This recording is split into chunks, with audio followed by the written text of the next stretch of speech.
So, ayan guys, nakuha na ni Madam yung kanyang order. So, hindi na ako nakapag-video guys kasi wala akong katulong magbuhat. Walang mag-video kundi ako lang. Tsaka pangalawa, kapag pinakita natin siya sa camera, kailangan ang kanyang consent for her privacy. So, irerespeto natin yung kanyang privacy. Hindi tayo pwedeng kalat-kalat na lang tayo ng kanyang litrato na proud tayo bumili si Madam sa ano. Hindi pwede yung guys kasi baka tayo ay makasuhan.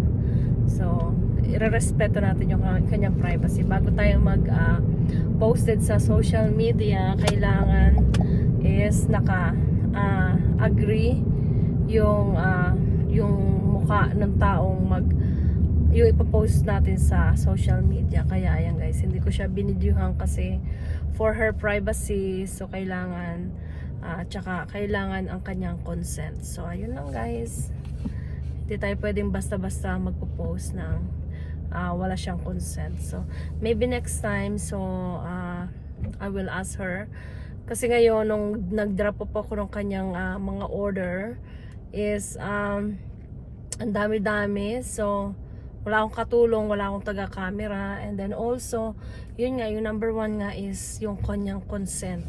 So wala akong time pati magtanong sa kanya. Nag-drop up lang ako, nag-thank you lang, and that's it. Maraming salamat sa iyo Madam, and then hopefully na mag-order ka ulit, and ayan, payayamanin tayo ni Madam sa kanyang order. So thank you so much guys.